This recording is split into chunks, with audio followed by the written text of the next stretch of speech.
रहे एक गांव में भाईचार और सबका उत्तम रहा विचार।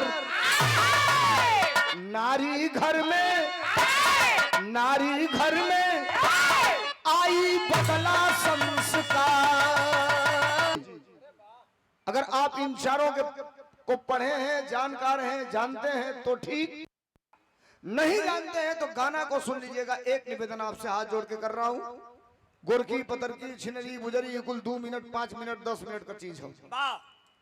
घोरे जा लोग जब जब मान पड़े कि ब्रजेंद्र की यहाँ बिरहा भइल है, धर्मेंद्र सोलंकी आया था, तो एक बिरहा क्या गाया था, उसकी कहानी क्या थी, ये दिमाग में आपके गूंजे, वही मेरी कमाई है। वादा कर रहा हूं आपसे, घड़ी देख लीजिए, 20 मिनट के अंदर इस बात को खत्म कर दूंगा। पैसा वैसा देवे लग बोलो तो 2-4 मिनट अगर बढ़ जाओ तो करे खाती कोनो हर और नहीं खे।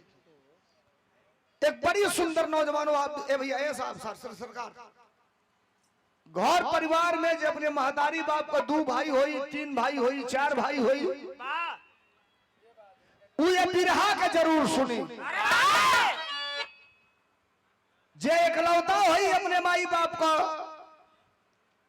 क्या गुनी या 9 गुनी, लेकिन आने वाली अपनी पीढ़ी के जरूर बताई कि धर्मेंद्र सोलंकी ने जो स्टोरी आपके बीच में रखा उसका सारांश क्या है, मतलब क्या है। पहले लोग कहे कि बिरहा खाली वही गाँव सकाने में अंगुली डाल के ना, अब बिरहा भी टेक्निकल हो गया। बिरहा गांव की पगडंडी से उठ करके Delhi, Bombay, Gujarat, Karnataka, Telugu, Thailand, Mauritius, Bangkok जैसे देशों में चला गया। बिरहा को बड़े स्तर से देखा जा रहा है। मैं धर्मेंद्र सोलंकी हूं, देश के बड़े से बड़े मंचों से अपनी बात रखता हूं। जिस मंचों से देश के बड़े लीडर बोलते हैं वहां से अपनी बात रखता हूं। मैं पॉलिटिकल भावना की तरफ अभी आपको नहीं लेकर के जाना चाहता। एक बिरहा सुना दूंगा, उसके बाद आपका आदेश होगा तो थोड़ी सी वो भी चर्चा होगी, लेकिन ईमानदारी से। जो लोग हैं मेरे बातों को सुनिएगा, बड़ी अच्छी एक चर्चा है, बिना कुछ कहे, बिना बतियाए सीधे बिरहा पर लेकर के चलूंगा। आजा मालिक।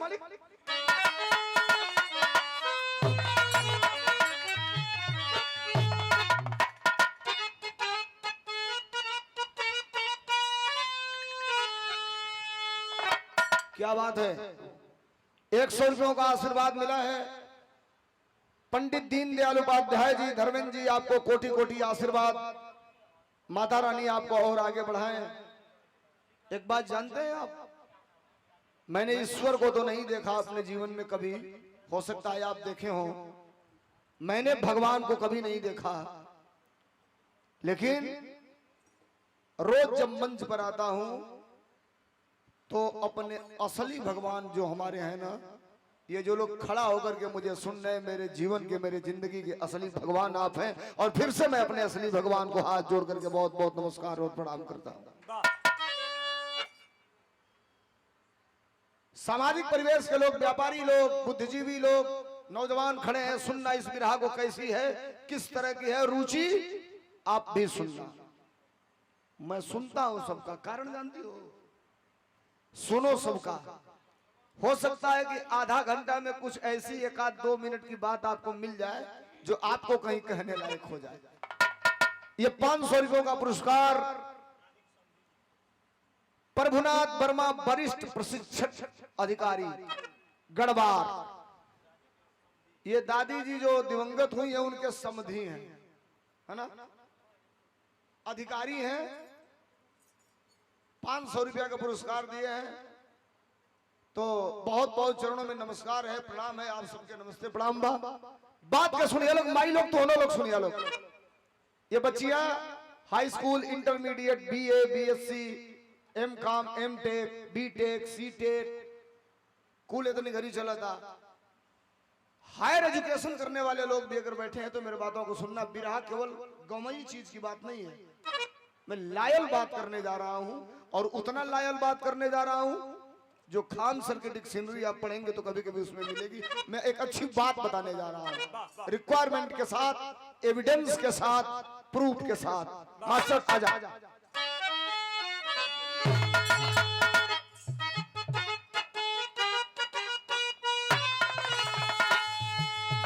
अब सुनिए हमार कहानी कैसन बा। जवन 20 मिनट का प्रसंग गावे के चाहता नहीं, गावे जाता नहीं, वो हो का मास्टर रहे रहे एक गांव में भाईचार और सबका उत्तम रहा विचार। नारी घर में आई बदला संस्कार।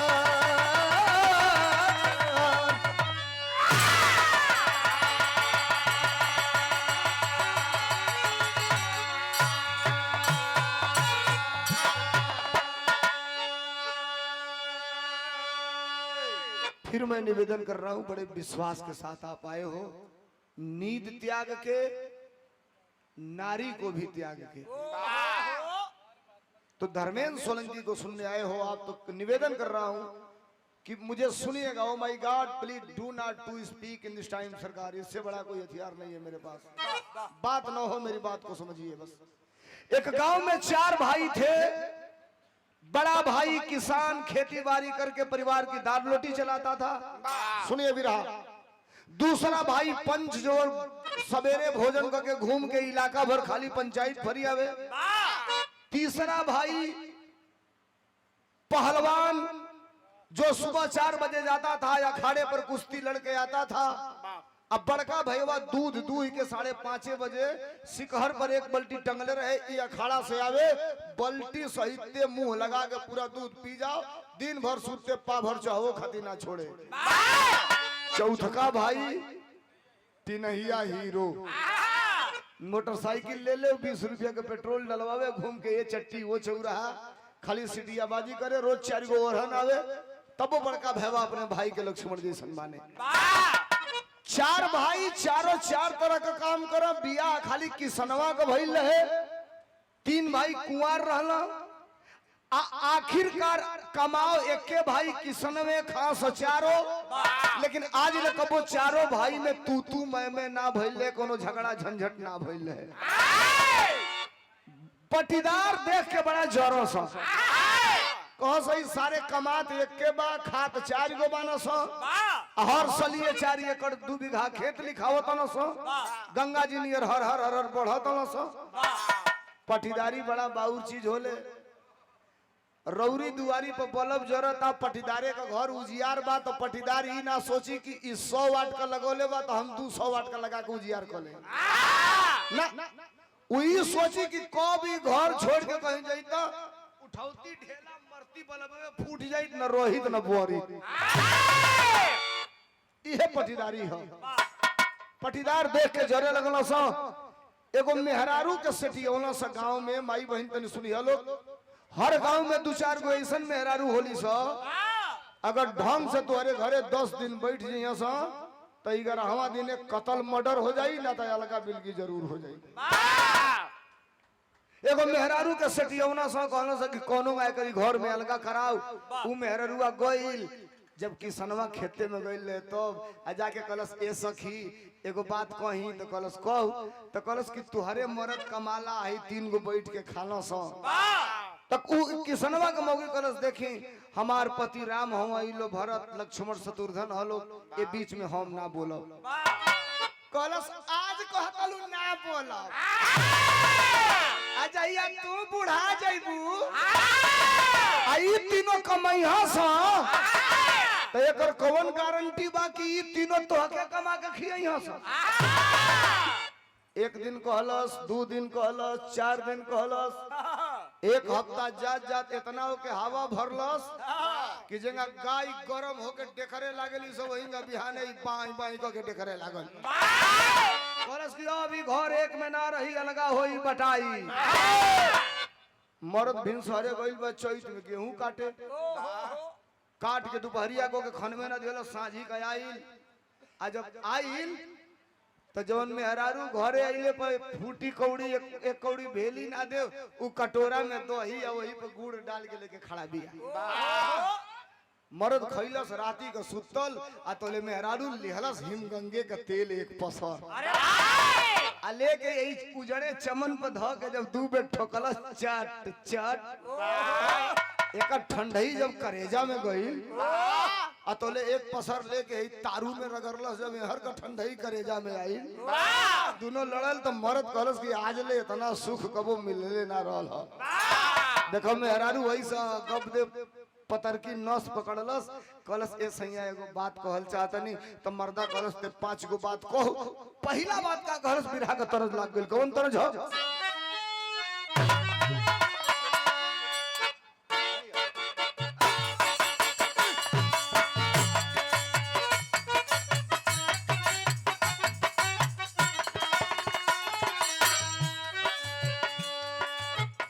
बतियाई तो बिरहा लमहर हो जाई मेहरारू राती का सपना देख ले बिया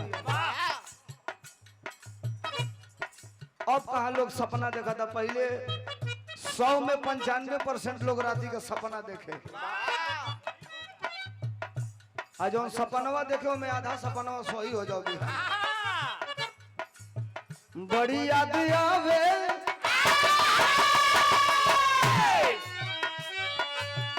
बड़ी याद आवे पिया का प्यार कोई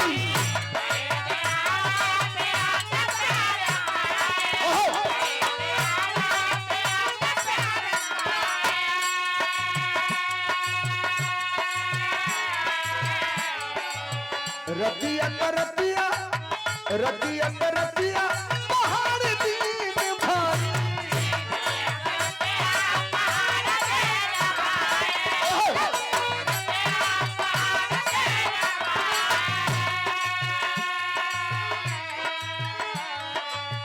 बड़ी याद आवे पिया का प्यार कोई रतिया रतिया पहाड़ दीन भाई का कही हमारा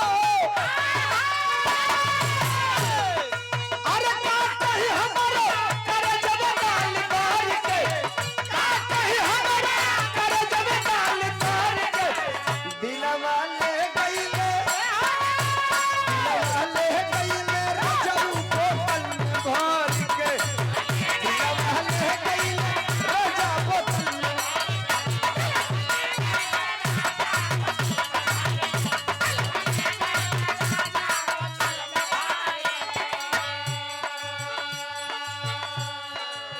मैं हाथ जोड़ा हूं आपके और पैर पड़ा हूं आपके सुनिएगा इस बिरहा को निवेदन पूर्वक कह रहा हूं कि जिंदगी में बड़ी बिरहा सुनने को मिला होगा जरा इसको सुनिएगा आप 100 रुपयों का पुरस्कार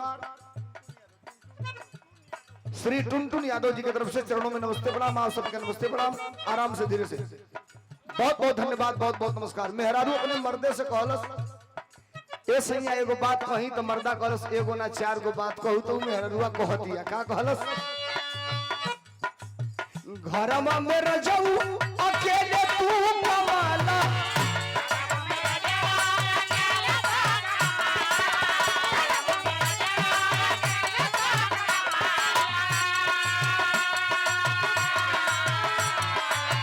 पूरा परिवार बैठल बैठल यही जा खाला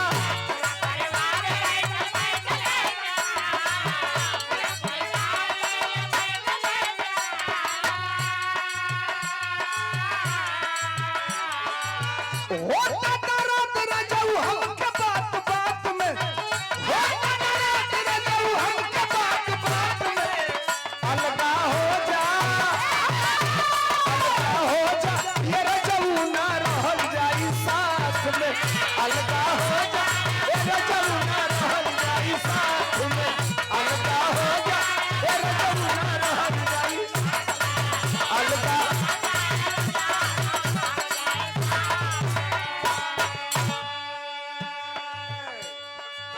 मेहरारू भैया भैया भैया भैया बैठाओ मर्दे को गोड़ दबोलस कपार दबोलस ए हमारी ये तरफ दिमाग रहे ए सामने बैठ के गड़बड़े वाला बिगड़ जाए बिरा ए साहब मलिका हाथ पांव दबावत दबावत मर्द कलस के बोल न रहते कहल का चाहत रहे तो कलस की ई बताई रौरा अकेले कमा तनी गोड़े में आई बेवाई फाटल बा आ कौन गारंटी बा कि हम आ रौरा कमा के लोग के खियावत नहीं या शादी बियाह क दिहल ये लोग मेहरारू आ जाई तो ई लोग हमन के खियाई लोग हमन का बाल बच्चा होई से तो कर के सहारा होई मर्दा कलश ते कहल का चाहता ले तो कलश की अलगा हो जा बोले हथवा नीचे गिरौलस टोवत टोवत एगो गोजी पौलस गोजी नहीं खबुझ हमन के देखे लाठी कहल जाला गाजीपुर में ओके गोजी कहल जाला उठल लेके खटियावा पर बैठल तनलस करस मारब तोहरी मां की ऐसन की तैसन भाई में अलगा करीबे रे आई बेटा जो लाठी उला के करस की भाई में अलगा करीबे तोले में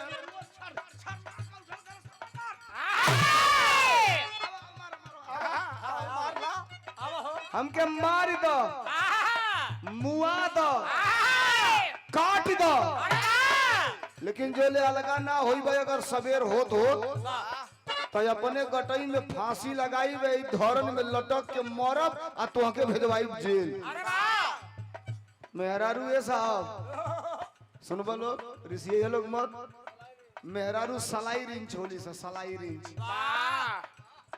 हेरू जी सलाई रिंच एगो साइज रिंच होला उ दू सूत के बाद तो दुइये सूत की नट में फंसी एगो सलाई रिंच होला के ढील कर देबो तो अढ़ाइयो सूत की नट में फंस जाई और के टाइट कर देबो तो 1.5 सूत की नट में फंस जाई आ जब फंसा लेली से मेहरारू बुझली से कि टाइट हो गइल बा तो हेंगा एक बेर ऐठिया से पट्टू हां सीताराम कह फिर हेन्नी ऐठिया से पट्टू जाके अपने माई के 3-4 लात मारो बाबूजी खोखो तो उनके भगाओ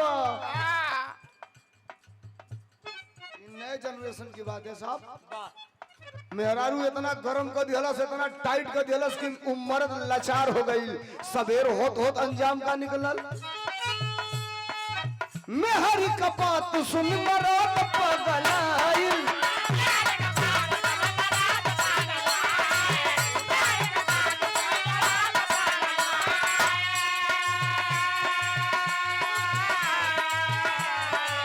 हो तो सवेरे घर में अलगा हो जाई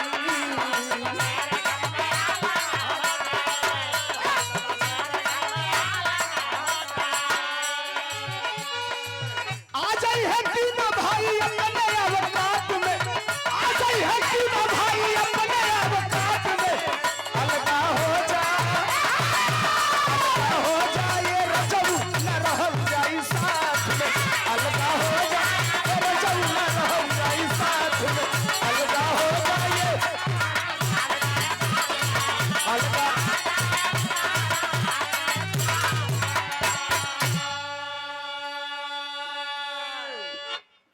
BHC एलिवेटर वाराणसी के तरफ से 100 रुपयों का पुरस्कार मिला था भैया के नमस्ते प्रणाम आप सबके नमस्ते प्रणाम मेहरारू रात भर ए पंच ए भैया लोग इतना मर्दे के मजबूर कर दिलस कि मर्द कहलस कि सवेर होत अब ये घर में अलगा होई या जोले अलगा ना होई तोले हम खटिया पर से उठब ना एक कमिटमेंट हो गया दोनों पति और पत्नी में सवेरे 5 बजल ह तने सुनिया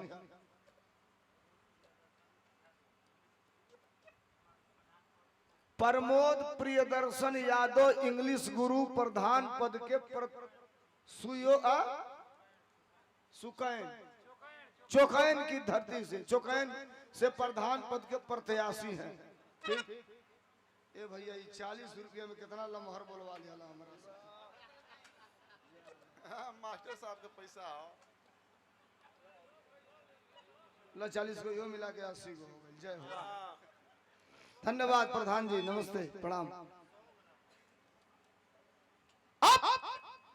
सबेर भाई जवन भाई 4 बजे उठ के गाय का गोबर खांची में उठा के हसुआ लेके कपारे पर खांची धो के खेते में फेंक के वहां से एक बोझा बरसीन काट के ले आके छाटी काट के गाय गोरू के नादे लगा के दूध के 2 गिलास चाय बनवा के दुआरे पर 2 जनी के पियावे उ भाई अब वहीं ले 8 बज गइल बा सुतले बा अजवन मेहरारू 1 बजे अजवन मेहरारू